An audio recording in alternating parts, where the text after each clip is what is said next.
قال له صاحبه وهو يحاوره أكفرت بالذي خلقك من تراب ثم من نطفة ثم سواك رجلا لكن هو الله ربي ولا أشرك بربي أحدا.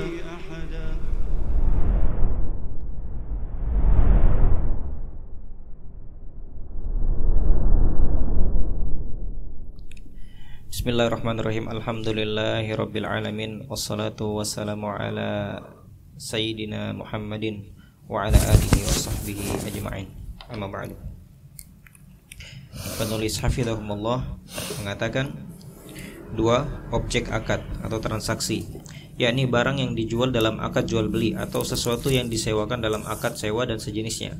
Dalam hal itu juga ada beberapa persyaratan sehingga akad tersebut dianggap sah, yakni sebagai berikut. Baik. Bismillahirrahmanirrahim. Alhamdulillah wassalatu wassalamu ala Rasulillah wa ala alihi wa sahbihi wa man wala, amma ba'd. Kita masih di rukun-rukun akad. Akad memiliki 3 rukun, yaitu apa? Muta'aqidan atau muta'aqidan ila akhirih, ya. Atau yang kedua al-ma'qud alaih.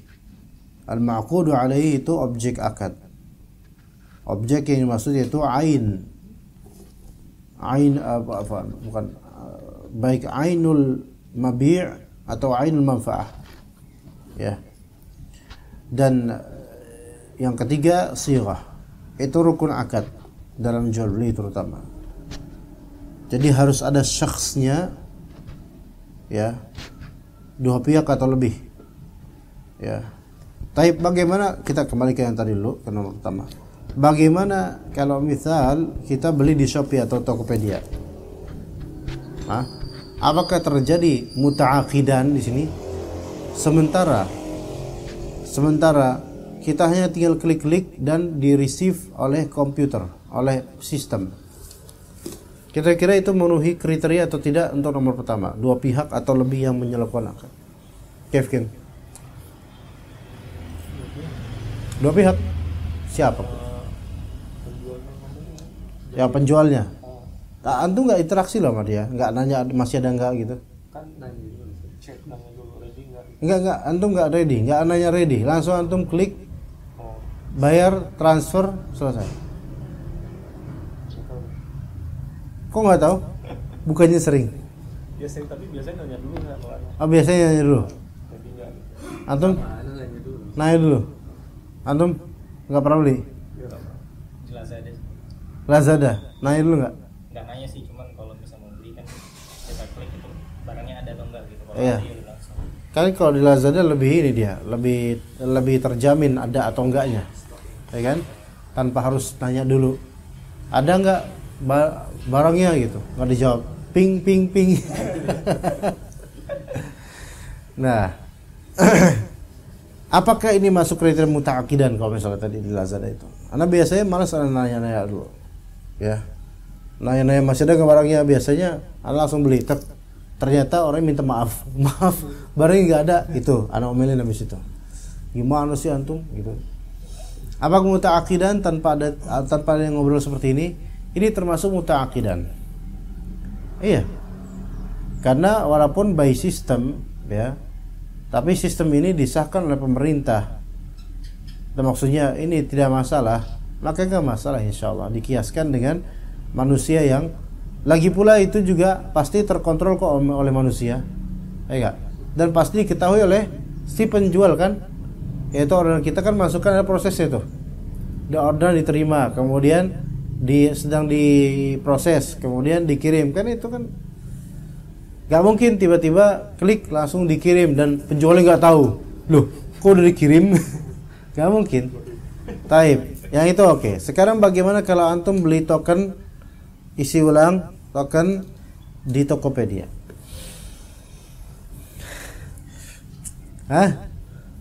Coba belinya PLN. Bisa nggak di sini? Kalau dari syarat-syarat kan kemampuan membedakan baik dan buruk, akil. Sistem akil nggak? Ikhtiar. mewakili orang berakal. Sistem berakal nggak? Tapi aslinya kan yang jual orangnya gitu. Karena kan itu sistem kan buat Ya, ya terserah antum. jadi secara otomatis Ya insya Allah nggak apa-apa. Ya tahu antum suka beli token juga gitu. Orang anda beli token di bank. Iya karena bagaimanapun itu dikontrol oleh sistem yang juga dikontrol oleh manusia sehingga ya khalas insya Allah. Kalau misalnya hal ini diharamkan sangat repot. Benar nggak? Hah? Benar. Sekarang gini, antum ke ATM bersama. Antum punya rekening apa? BSI, ya enggak? BSI kalau misalnya ngambil ada fee, ada charge-nya enggak? Ngambil enggak? Enggak di ATM bersama, ATM mana aja? Kena berapa? karena biasanya ngambil di mandiri, kalau mandiri kan Oh, mandiri gratis. Karena mandiri ya, jadi gratis ya. nggak tahu belum pernah. Coba kalau bini ya pasti kena. Nah misalnya antum ke BNI, gitu kan? Kena berapa charge? 6,5. Mungkin belum tahu sih. Belum tahu. Berarti kan ini kan antum memakai jasa dari bank lain ya, untuk mengambil antum. Berarti ini ada harus upah jasa. Bayarnya ke bank, diambil dipotong dari uang tabungan antum. Ini apakah ada pihak yang melakukan akad di sini? Itu dia. Hah? Akad jasa. Iya maksudnya pihaknya tuh antum dengan siapa? Dengan sistem? Ya dengan sistem. Iya. Makanya kalau hal-hal seperti ini diharamkan, itu banyak sekali terjadi kesulitan. Sekarang tanya beli token. Oke, beli token sama siapa? Kita kan nggak bisa beli token harus ke Indomaret dulu terus gitu kan. Melainkan kita punya M-Banking. Ya udah punya M-Banking dipermudah oleh Allah Azza wa Jalla, alhamdulillah. Jadi muta'aqidan di sini kalau di zaman dulu memang tidak ada sistem seperti itu. Kalau sekarang alhamdulillah ada, dan seperti sistem human system, yaitu normal kayak manusia beli dengan manusia. Ya begitu. Insyaallah aman. Kemudian yang kedua, objek transaksi yaitu al-ma'qud alaih, yaitu barang yang dijual dalam akad jual beli atau sesuatu yang disewakan dalam akad sewa dan sejenisnya. Barang yang dijual berarti dia ainul mabi' namanya. Dalam itu ainul mabi' yaitu al-ma'qud alaih. Kenapa berakad? Karena ingin mendapatkan ainul mabi' atau sesuatu yang disewakan. Sesuatu yang disewakan ini lebih global daripada ainul mabi'. Bisa juga sesuatu yang disewakan itu berupa fisik, yaitu ain, benda. Tapi bisa juga sesuatu yang disewakan itu berupa manfaat. Masuk dalam manfaat yaitu jasa. Jasa itu bisa disewakan. Misalnya antum ke Tanah Abang belanja banyak, kemudian antum nyewa jasa porter. Tahu porter? Yang ngebawa-bawa barang tuh. Nah itu masuk ke dalam sewa jasa. Apakah itu ada akadnya? Ada. Semestinya akadnya itu di awal. Bang, berapa bang dari sini keluar? Mau ke taksi saya.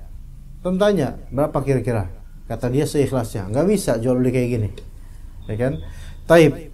Jadi ada nggak manfaatnya? Ada, yaitu bawa barang, disewakan. Orang yang disewakan untuk membawa barang.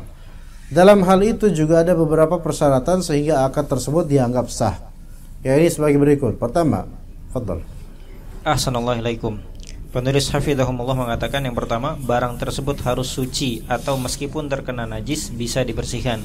Oleh sebab itu akad usaha ini tidak bisa diberlakukan pada benda najis secara zati seperti bangkai, atau benda yang terkena najis namun tidak mungkin dihilangkan najisnya seperti cuka, susu dan benda cair sejenis yang terkena najis. Namun kalau mungkin dibersihkan boleh-boleh saja. Taib, pahami baik-baik ikhwan. Ketahuilah bahwasanya ada dua ain secara kenajisan terbagi menjadi dua. Yang pertama mutanajis, yang kedua najis aini. Mutanajis itu adalah apa yang terbauri dengan najis. Adapun najis aini maka dia najis secara zat. Ya. Maka di antara syarat sah objek transaksi atau benda transaksi yang pertama barang tersebut harus suci ya dan tidak najis. Artinya tidak najis aini. Kalau najis aini maka tidak mungkin dijual. Contoh najis aini dalam mazhab Syafi'i yaitu kotoran kambing, itu najis aini. Maka haram dijual, enggak sah dijual. Tapi yang sahih adalah sah dijual karena wallahu alam itu tidak najis aini. Contoh lain najis aini apa? Bangkai ular. Maka ini tidak boleh diperjualbelikan, kenapa? Karena najisnya dia. Yang kedua beda dengan yang namanya mutanajis. Mutanajis, waalaikumsalam, masya Allah, subhanakallahumma bihamdika. Ngantuk tapi dilihat gorengan itu langsung berusaha untuk tidak ngantuk karena ada janji ya. Jazakallah khair Pak, datang. Tadi kita mau selesaiin kajian ini Pak, tapi kami menunggu antum datang, masya Allah. Jadi ainul mabi' di sini ada ulangi tadi. Jadi ainul mabi' itu imma dia tahir, imma dia mutanajis, imma dia najis. Ya. Kalau misalnya tahir jelas dia enggak najis dan enggak terkontaminasi dengan najis. Adapun mutanajis terbagi menjadi dua. Mutanajis itu kan yang zatnya asalnya tidak najis namun dicampuri oleh najis. Maka mutanajis terbagi menjadi dua. Yaitu mutanajis yang mungkin untuk dihilangkan najisnya darinya, dan yang kedua mutanajis yang tidak mungkin dihilangkan najis darinya. Yang pertama yang mungkin dihilangkan najis darinya yaitu apapun itu yang kena najis. Contoh apa? Contoh ada telur ayam. Itu kan kadang-kadang masih ada teleknya. Dalam mazhab Syafi'i itu najis. Maka bolehkah menjual telur? Mutanajis. Maka boleh menjual telur tetapi teleknya dibuang gitu loh. Masalahnya kok teleknya udah kering, nah itu susah itu. Ya enggak? Bukankah begitu Putra? Yang kotor-kotor jeruk-jeruk kita alihkan ke Putra. Nah, mutanajis kalau udah kering susah, nah itu mutanajis, walaupun mungkin dimaafkan insyaallah. Tapi itu dalam mazhab Syafi'i. Taib, atau sesuai dengan kaidah mazhab Syafi'i. Maka mutanajis di sini ada yang bisa dihilangkan najasahnya dan ada yang tidak bisa dihilangkan. Yang tidak bisa dihilangkan seperti air cuka terkena najis. Ya. Atau khamar, bukan khamar itu sebagian mengatakan najis secara zat walaupun yang sahih tidak. Contoh yang mutanajis yang mungkin bisa yang tidak mungkin bisa dihilangkan, susu atau benda cair apapun yang terkena najis, maka itu tidak bisa diubah lagi. Atau mau ubah gitu supaya menjadi tahir lagi, gimana caranya? Nggak bisa. Ya. Adapun najis yang secara zati, secara aini itu nggak bisa dihilangkan lagi. Gak mungkin karena zatnya udah najis, maka itu tidak sah jual beli dengannya. Contoh bangkai tikus. Tapi kalau jual tikus boleh gak? Masih hidup tikusnya. Yang kecil lah, mirip tikus. Hamster. Kalau hamster boleh Pak? Biasanya buat makanan ular. Hah? Tikus putih gitu kan. Biasanya ada kan yang jual buat makanan. Iya, tapi ular pun nggak boleh dipelihara. Kecuali kalau misalnya dia kebun binatang, itu mungkin. Jadi menjual tikus kebun binatang gitu ya. Tikus boleh nggak dijual? Nggak boleh. Karena dia tidak bermanfaat. Adapun manfaat yang diberikan dengan menjual atau bukan khusus menjual tikus, itu manfaat mulughat untuk tikus, tentang tikus. Manfaat yang tidak dianggap dalam syariat. Contoh tadi, ini beli tikus untuk apa? Untuk ngasih makan ular. Maka ini manfaat yang mulughat dalam syariat. Karena pada asalnya memelihara ular itu tidak boleh. Ya gimana boleh? Kita diperintahkan untuk membunuhnya, gimana masa dipelihara? Saya enggak. Nah seperti itu ikhwan. Ya, baik. Contoh kedua, yang kedua, barang tersebut. Ahsanallahu ilaikum. Penulis berkata hafizahumullah, Yang kedua, barang tersebut harus bisa digunakan dengan cara yang disyariatkan, karena fungsi legal dari satu komoditi menjadi dasar nilai dan harga komoditi tersebut. Segala komoditi yang tidak berguna seperti barang-barang rongsokan yang tidak dapat dimanfaatkan atau bermanfaat tetapi untuk hal-hal yang diharamkan seperti minuman keras dan sejenisnya, semuanya itu tidak dapat diperjualbelikan. Taib. Jadi yang kedua, syarat yang kedua jual beli setelah syarat pertama tahir. Syarat kedua yaitu bermanfaat. Barang itu memiliki manfaat. Selama manfaatnya bukan manfaat yang dialihkan oleh syariat, maka nggak apa-apa. Ya, jadi nilai suatu komoditi itu tergantung dengan seberapa manfaatnya dia, dan juga seberapa langkanya juga kadang-kadang berpengaruh pada nilai. Segala komoditi yang tidak berguna seperti barang-barang rongsokan yang tidak dapat dimanfaatkan atau bermanfaat tapi untuk hal diharamkan, maka ini tidak boleh. Faham di sini, kawan? Apa contoh tidak manfaat? Jual kecoa misalnya, antum jual kecoa dapur, antum kumpulin, antum jual dan masih hidup. Apa manfaatnya? Untuk makanan toke? Enggak. Tapi memang toke itu sangat kecoa. Iya. Dan bolehkah kita memberi makan pada toke berupa kecoa? Wallahu a'lam. Ana lebih kalau ada ulama berpendapat bahwasanya wazagh itu bukan cicak, bukan toke, maka ana lebih condong pendapat tersebut. Yang untuk diperintah untuk dibunuh itu loh. Maka wallahu a'lam itu adalah suatu cicak versi padang pasir. Adapun versi kita enggak. Ana lebih condong pendapat itu. Makanya ana enggak membunuh toke ataupun cicak. Iya. Taib. Kalau misalnya dia menjual apa, ikhwan? Apa yang jual? Boba. Ya enggak, Putra? Suka antum? Laga ini kayak anak kecil ya. Langsung kayak gini-gini disuruh boba langsung kayak anak kecil. Jual boba, bermanfaat atau tidak? Boba, Pak. Boba, minuman yang di dalam itu nanti ada bulat-bulat itu. Boba. Bermanfaat, Hah? Kolesterol gitu, kenyal-kenyal gitu kan? Iya, bermanfaat enggak? Enggak, kayaknya dikuatin nggak di perut bahaya nggak itu?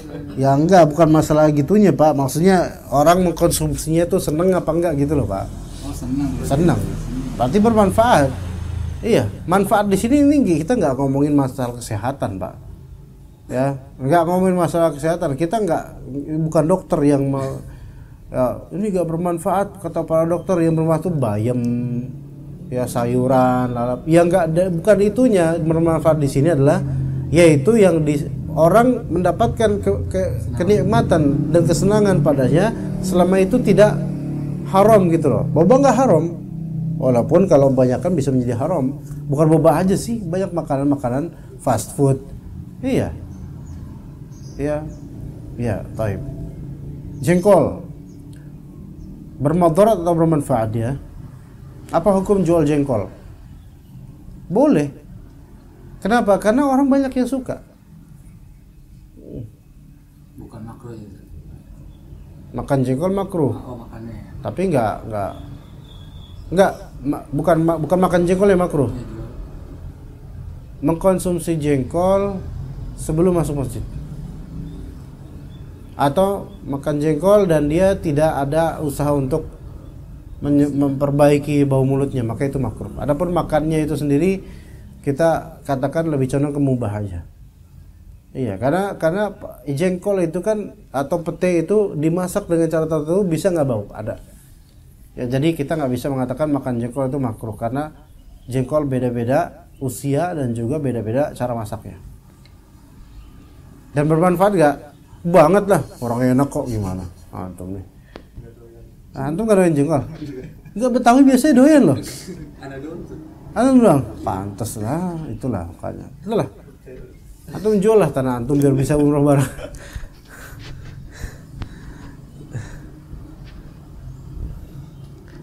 Taib. Kalau barang-barang rongsokan itu masih bermanfaat, ikhwan. Iya. Masih bisa dijual. Masalahnya sekarang kita itu beli barang rongsokan itu dari mana? Atau menjual ke siapa? Kardus misalnya. Ada dulu waktu banyak kardusnya sarung, ada apa namanya tukang gerobak itu yang lewat di Cilangkap. Itu langsung dia ngelihat tuh langsung karena banyak yang dus-dusan langsung, ini Pak, saya mau beli ini Pak, berapa kira-kira harganya? Anak kasih harga berapa puluh ribu gitu. Waduh Pak, gitu mah nggak dapat saya Pak, ini mah segini doang. Tadi nanya harga, giliran kasih harga langsung, padahal harganya cuma berapa puluh ribu untuk kardus yang sangat banyak. Itu loh, itu mau benefit besar tapi modal kecil. Bermanfaat gak? Bagi dia bermanfaat. Ada kalanya barang bagi sebagian orang bermanfaat, sebagian lagi nggak ada, udah nggak ada manfaatnya. Tapi ini maksud saya, terbatas saya, ketika manfaat tersebut tidak haram dalam syariat, maka itu dianggap sebagai manfaat, walaupun sebagian orang tidak menganggapnya manfaat. Begitu ya, kawan. Jual ludah bermanfaat nggak? Nggak ada. Ada motivator. Itu kan jualan air liur itu. Iya. Dan orang menikmati air liurnya. Padahal motivator ini cuma bisa ngomong doang. Iya. Bermanfaat gak? Menjual jasa motivasi? Bermanfaat. Maka boleh nggak terjadi jual beli di situ? Boleh. Pak, saya sewa antum untuk jadi pembawa, untuk jadi narasumber motivasi agar cepat kaya dan rajin sedekah. Ya, nanti tolong Pak ya, hari Kamis sekian. Oke, siap. Akhirnya dibayar, kemudian 5 juta itu motivator. Sah atau tidak itu? Apakah itu akad? Bukan, itu hadiah. Tapi kalau misalnya diakadin, satu sesi Pak motivator saya kasih 5 juta satu sesi. Oh iya, Masya Allah. Itu kan akad. Ada manfaatnya enggak? Ada manfaatnya, walaupun ada sebagian orang, alah motivator, nggak percaya saya. Iya, nggak bermanfaat bagi dia mungkin, tapi tetap bermanfaat buat yang lainnya dan tidak dilarang manfaat tersebut. Maka yang seperti ini insya Allah tidak masalah. Ya, udah berapa menit ya? 21.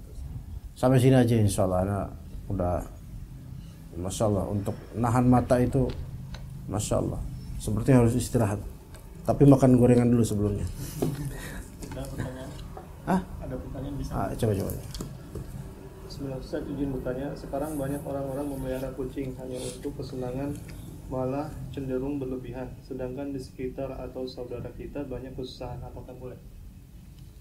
Dia ganti aja saudaranya menjadi kucing.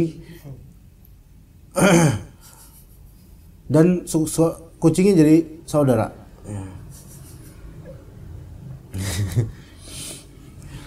Nabi SAW melarang penjual belian kucing.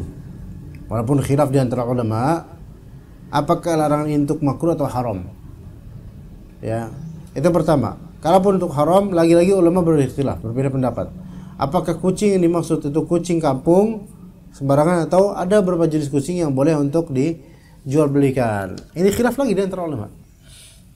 Nah, sekarang kalau misalnya dia melihara kucing, itu hak dia, nggak masalah, selama itu tidak israf, tidak mubazir. Tapi kalau dia mengerahkan hartanya banyak untuk memelihara binatang, dan itu bukan dalam rangka mungkin pelajaran atau observasi atau penelitian, maka wallahu alam dia meninggalkan yang fadil dan lebih pro kepada yang mafdul. Yang fadil itu yaitu dia membantu saudara-saudaranya, yang mafdul itu dia menolong kucing-kucing itu. Ya, maka cukuplah dia mungkin punya 1-2 kucing udah cukup. Kalau berlebihan, oke, bukanlah panti asuhan kucing sekalian. Itu semua kucing-kucing terbuka taruh situ. Dia usaha dengan itu. Cari donasi dengan itu. Itu boleh dengan yayasan. Ya, cari usaha dengan itu. Bekerja di situ. Fadhal. Tapi yang lebih afdal adalah seseorang itu memberi makan pada manusia. Kata Nabi SAW, afshus salam wa at'imut ta'am wa sallu bin nasi wa sallu bil laili wan nasun niyam tadkhulul jannata bisalam. Sebarkanlah salam, kemudian berikanlah ta'am, makanan kepada manusia, dan tebarkanlah salam dan salatlah di malam dikala manusia sedang tidur, maka engkau akan masuk surga dengan apa? Dengan selamat. Seperti itu. Maka tidak layak seorang muslim untuk menghamburkan uangnya di pet shop. Melainkan lebih baik dia di warteg untuk membelikan makanan padi bagi pada saudaranya dan tetangga-tetangganya. Wallahu a'lam. Jadi maksimal berapa ekor? Gak ada maksimal Pak. Itu bebas. semampunya dia, selama tidak mubazir, tidak merepotkan dan tidak merasakan, maka silakan. Iya. Anak-anak sampai ada 10 kan kali nggak ketemu kucing di mana dia bawa sama dia pelihara. Iya. Gemuk-gemuk masalahnya. Ya, Memang bisa jutaan kali habis. ya itu anak pikir itu israf ya. Tidak layak seperti itu, punya kucing, pelihara kucing banyak seperti itu. Tapi kalau memang dia banyak duit nggak apa-apa, Pak. Dari gajinya Ustaz di apa? Gajinya UMR standar. Di ini bimbingan pelajar. Ngajar les bahasa Inggris. Oh, English course. Ya. Ya kalau dia akeh duitnya ya apa-apa. Memang dia buat sendiri aja istilahnya. Ya. Punya istri dia, Pak? Ya? Punya istri. Perempuan akhwat. Enggak punya suami, belum punya suami. Enggak enak ngomong itu di sini karena masih live. Taib, kita cukup sampai sini insyaallah. Sallallahu ala nabiyina Muhammad wa ala alihi wa sahbihi ajma'in. Subhanakallahumma bihamdika asyhadu an la ilaha illa anta astaghfiruka wa atubu ilaik. Wassalamualaikum warahmatullahi wabarakatuh.